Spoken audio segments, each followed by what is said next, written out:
तव कथामृतं तप्त जीवनं कविभिरीडितं कल्मषापहं श्रवणमंगलं श्रीमदाततं भुवि गृह्णन्ति ये भूरिदा जनाः।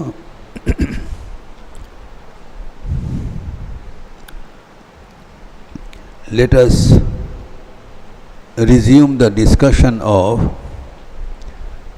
Sri Ramakrishna's spiritual discourses with his intimate devotees, mainly M, the recorder of the Gospel of Sri Ramakrishna, in Shampukur house of North Kolkata, where Sri Ramakrishna was brought from Dakshineshwar to Calcutta for his medical treatment. He had a throat problem. Later it developed into throat cancer. And for the treatment of the expert doctors of the city, he was brought to Calcutta, and the date of conversation was 18th October 1885. Now,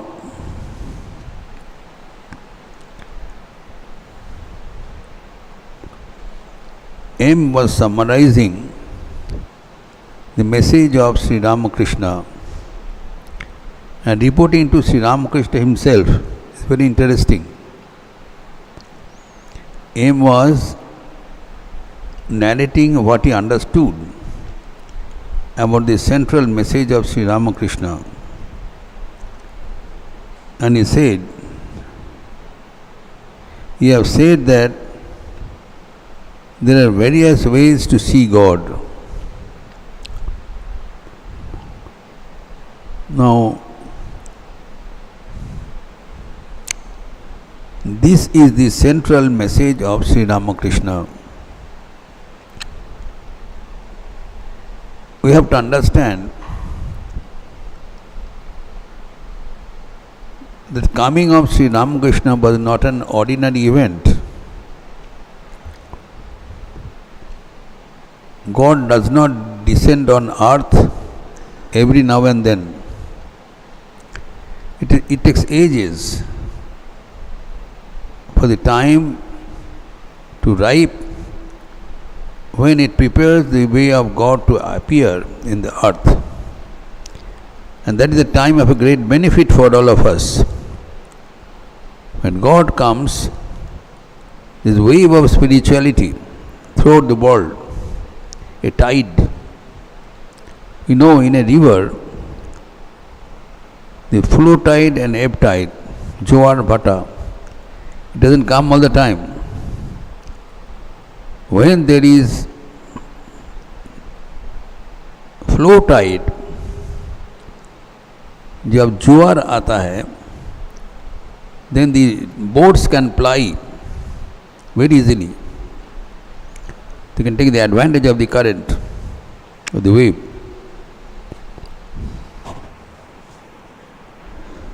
So now, Sri Ramakrishna has come on the earth with a central message for our deliverance.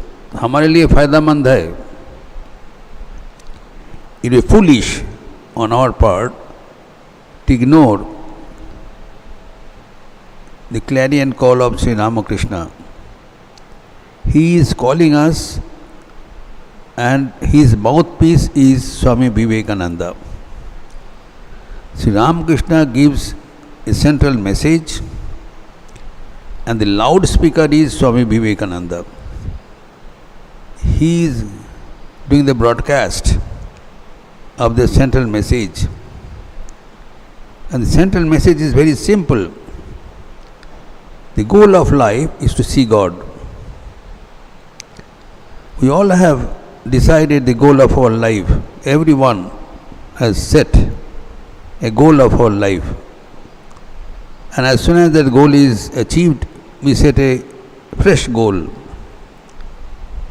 When we are young, we set a goal to pass the school leaving certificate. As soon as it is over, then we set a secondary goal. We have to cross the college examination, then professional examination, like that one after another. But Sri Ramakrishna sets a singular goal for all of us, for all human beings, and that is to see God, to know ourselves, to know which we are. And it has been discussed in this class that we are having immense potentiality. We are not a tiny, finite creature. We are infinity. We have infinite dimension. We have infinite possibilities to be happy, to be glorified, and to be independent.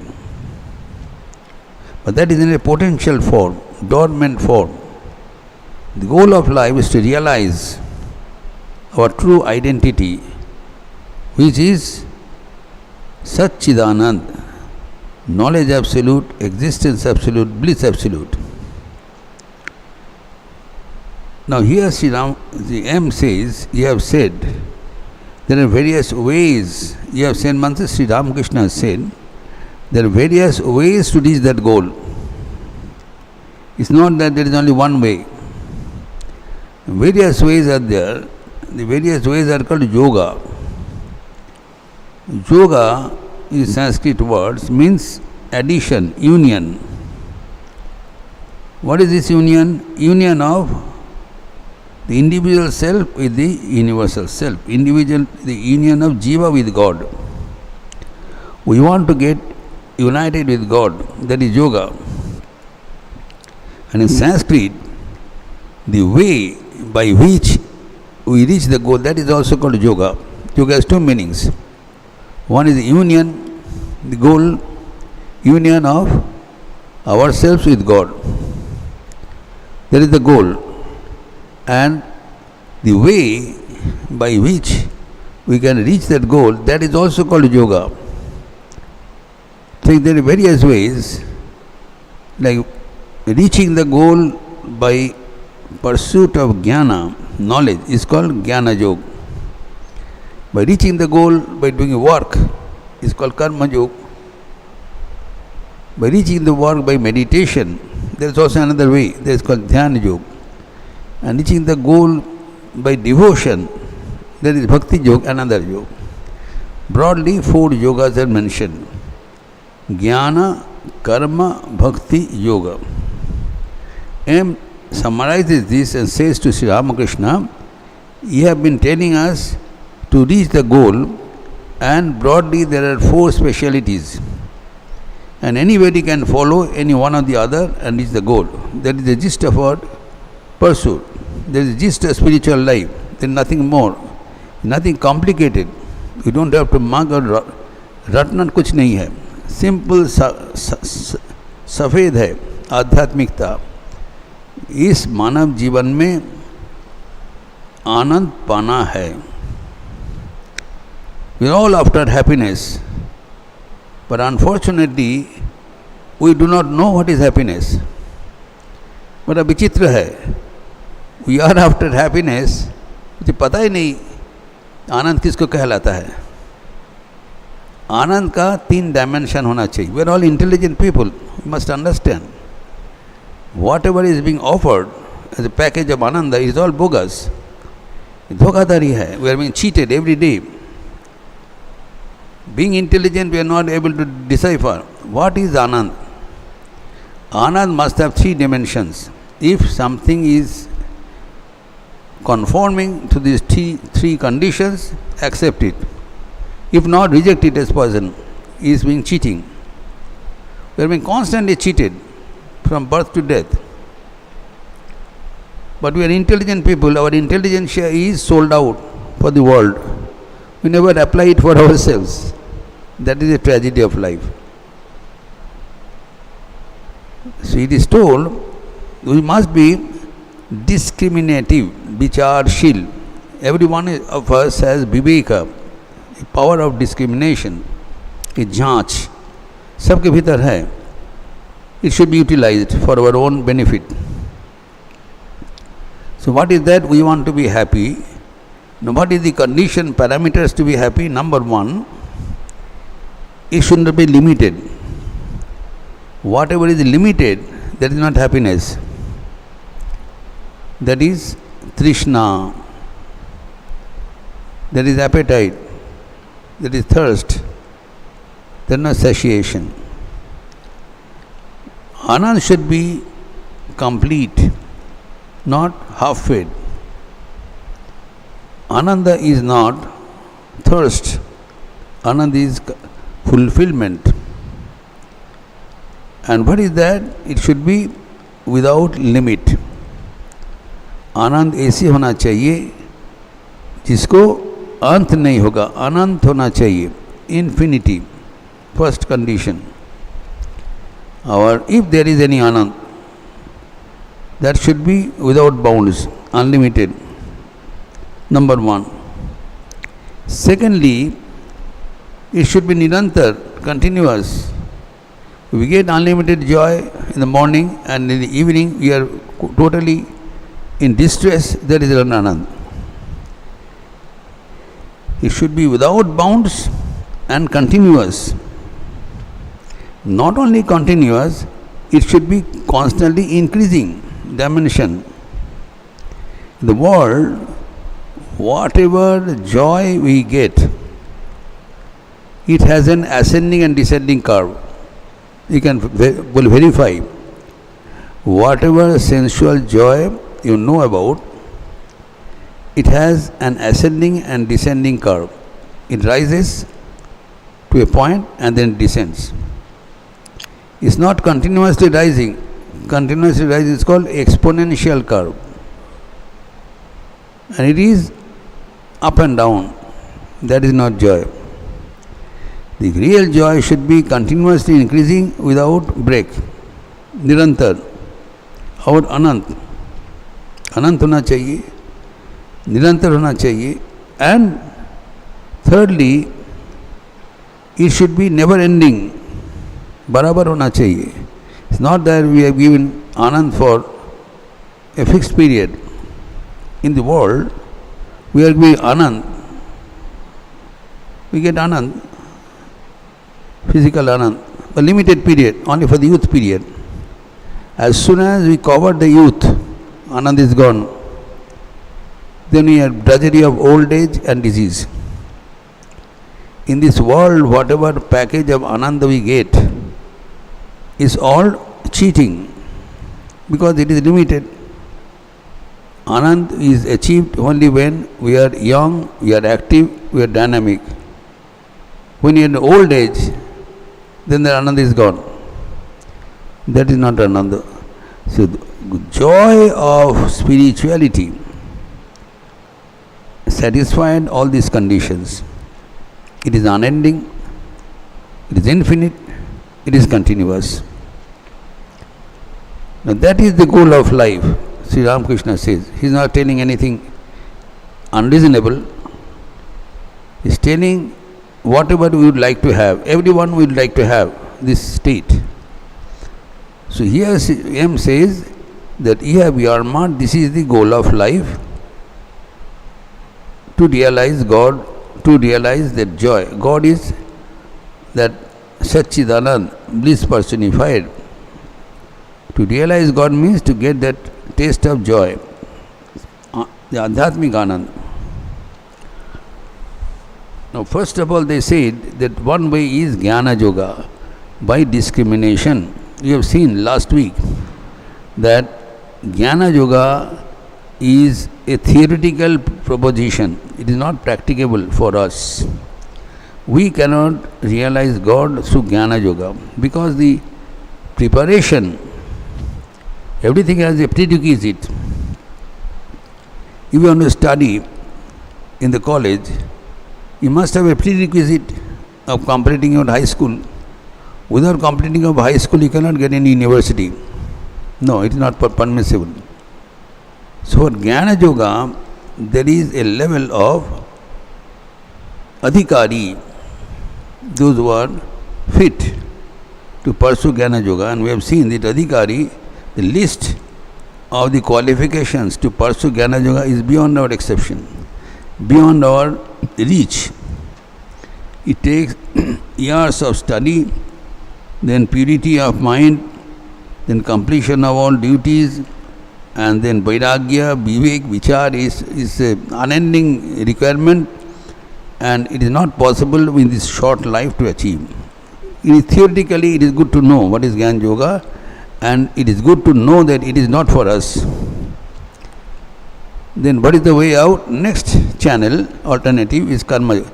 Last time I said that last week we ended that Jnana Yoga is difficult for us to follow. So next week we will decide Karma Yoga. So this is today's topic. Whatever is said so far is a preamble, bhumika, introduction. So next channel is Karma Yoga. Now, this Karma Yoga, all I am telling is nothing very new. Is very, very common and available in books. Especially the common book is the Bhagavad Gita. Everyone should have a copy of the Bhagavad Gita. It is available in library or the bookstall with translations, with Hindi, English translation, whatever. Not very expensive. But we must have a book of knowledge, Bhagavad Gita. Where in chapter 3, there is a topic is Karma Yoga. The name of the chapter is Karma Yoga. As I said, Yoga means the way, and Yoga is also the goal. So Karma Yoga means the path of knowledge by which we get united with work through action. One was through knowledge, that is Jnana Yoga, वो हमारा पहुँच का बाहर है. Another approach is through work. We do work in such a way that the work enables us to reach God. Now this is the most common and spontaneous thing to do. Bhagavad Gita says, whether you are a spiritual person or not, doesn't matter. With statement of fact that we cannot remain for a moment without work. Let us review our system. Being human beings, we cannot remain doing work even for a minute. Nahi kaschit kshanavapi jato tishtatta karmanakrit. Karyate yavasha karma sarva prakriti jai gunai. यह है भगवद गीता का chapter 3 का that 5th श्लोक 3:5 नहि कश्चित् क्षणमपि जातो तिष्ठति अकर्मकृत कार्यते ह्यवश कर्म सर्व प्रकृति. Our nature will force us to do work. You see, whether you like or not, your digestive system will go on digesting, your heart will go on pumping, your breathing process will go on breathing. You cannot stop it. It's an automatic process. And that is called work. Whatever we are doing is under the department of work. So we are already working, knowingly or unknowingly. What does this Karma Yoga does? Karma Yoga teaches us the technique by which the work which we are already doing is designed in such a way that it helps us to realize God. कर्म तो हम लोग कर ही रहे हैं, लेकिन ऐसी शैली से करें ताकि वो हमें ईश्वर प्राप्ति का कारण बने. A simple thing, there is no complication. कर्म करना ही पड़ेगा. तो कर्म जब करना ही पड़ेगा, then it is wise to learn the technique. जो कर्म करना ही पड़ रहा है इसी ढंग से करें ताकि वो हमारे लिए फ़ायदेमंद हो.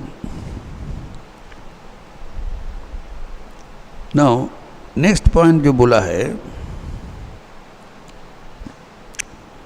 कि कर्म तो करना स्वाभाविक है, लेकिन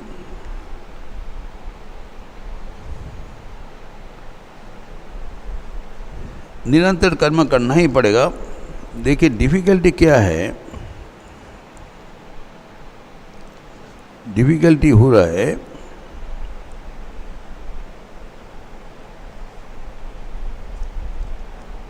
verse 9 chapter 3. We have to understand this point. It is natural to do work, but the work has some danger. The work has a tendency to bind us down. We are trying to realize God, we are trying to be free. The one condition of freedom is that we are independent, mukto, swadhin, we are not bound. If a person is chained in a jail, he cannot be happy. Happiness का प्रथम शर्त है हम स्वाधीन है, we are free, we are independent. लेकिन कर्म का एक खतरा है, if you do the work, it binds you down. So if you do the work and it binds you down, it is counterproductive. You want to be free, but your work is doing the bondage.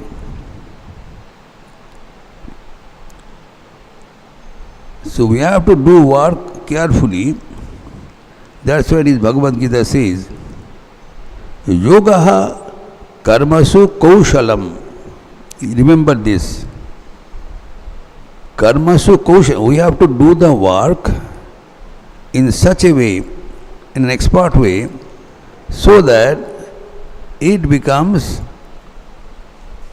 a channel to make us free, not bound. हमें ऐसी शैली से काम करना पड़ेगा ताकि वो कर्म हमारे लिए मुक्ति का सोपान बने, न कि बंधन का। कर्म करने से ही बंधन होगा। बंधन से बचने के लिए आपको कौशल अवलंबन कर, you have to learn the technique. This is called art of doing work, art of living जिसको कहलाता है। If you do not know that art then you are gone. शैली सीखना पड़ेगा। तो जिस ढंग से कर्म करने से आपको वो मुक्ति का सोपान बनेंगे, उसी को कर्म जो कहलाता है। अदरवाइज कर्म भोग होगा। Everybody is doing work because they can not remain without work, और कर्म करने से बंधन होगा। So now the thing to understand is that what is the binding element. Karma is automatic. You are breathing, you are digesting, it cannot bind you down. So what is the culprit? What is binding us down? That is not karma. Karma is not binding us down, though it appears. What is binding down? Asakti, attachment. This you must remember. हमें सबको कर्म करना ही पड़ेगा, निरंतर कर्म करना पड़ेगा। We can not remain even for a moment without work. You stop breathing, you will die. You stop your heart, stop your function of heart pumping, you will die. You cannot remain even a single moment without work. Breathing is also work, digesting is also work. So whatever you are doing, you are studying, you are walking, you are talking, everything is work. We are from morning till night, we are continuously working somehow or other. Whatever we are doing is a part of work. And that work is continuously binding it down is not karma. What is binding it down? Asakti. That is the culprit.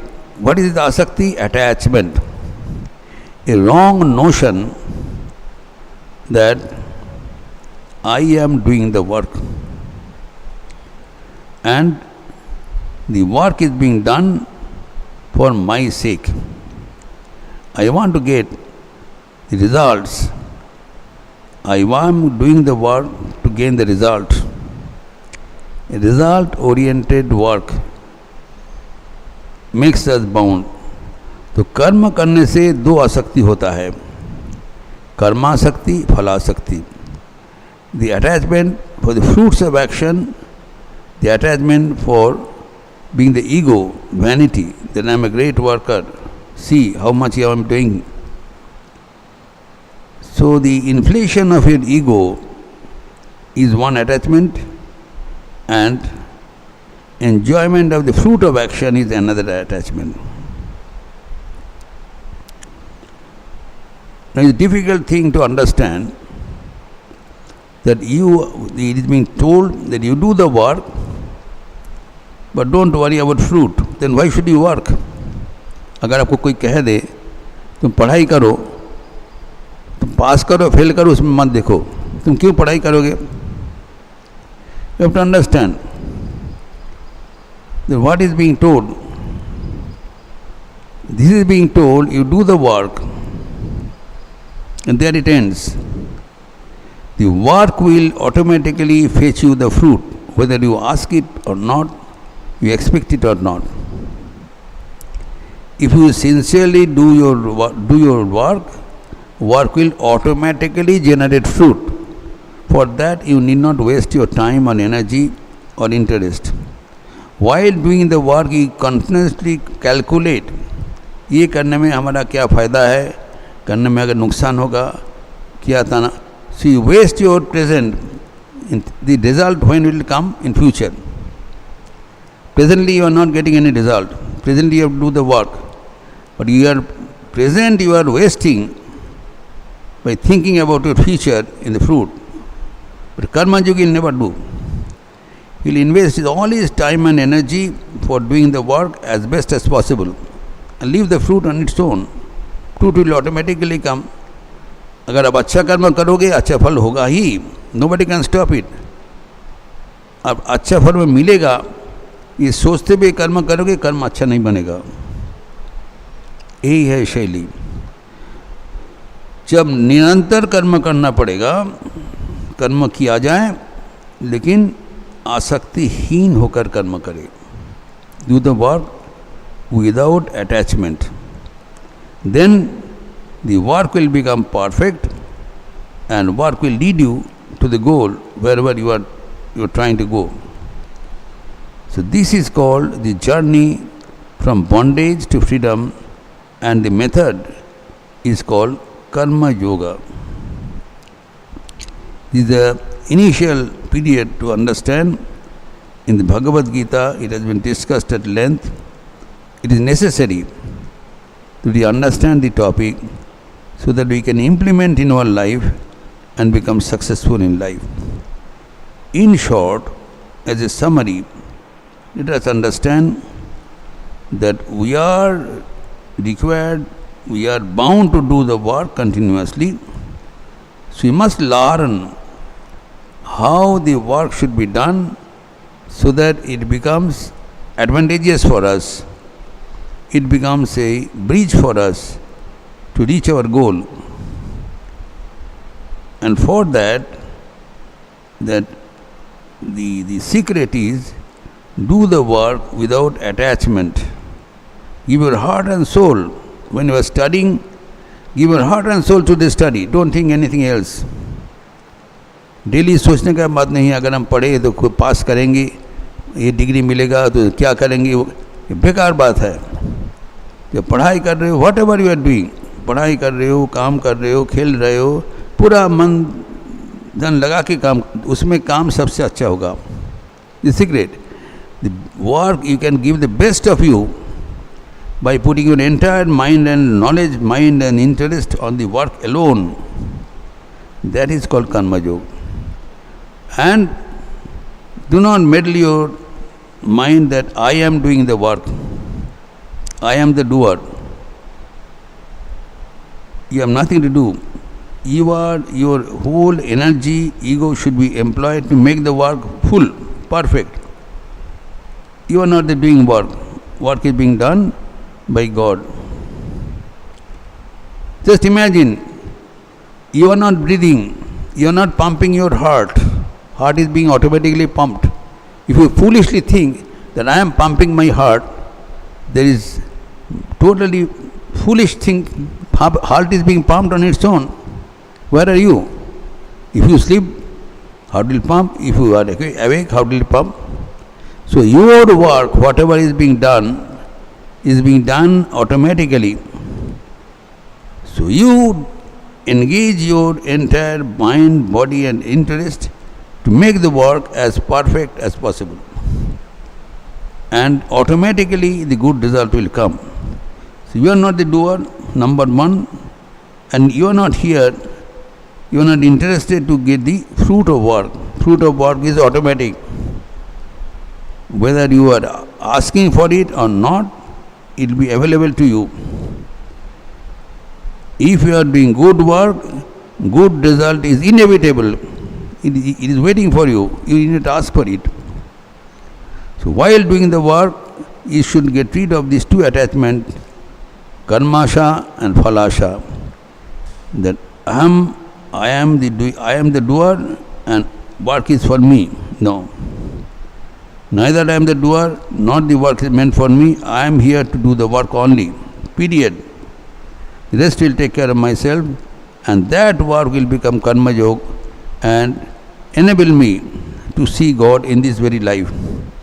We will continue further in the discussion in our next Sunday class.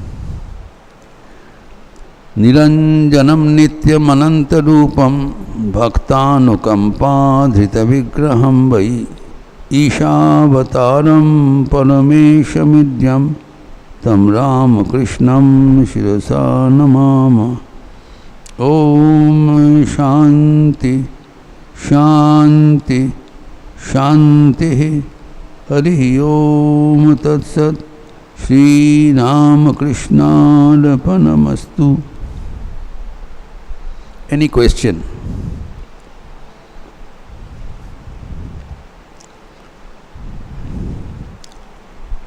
If there is any, later on, you must send it over email or WhatsApp, rkml@rkml.org. We'll continue the topic further in our next Sunday class. We close now with the chanting of Lord in chorus.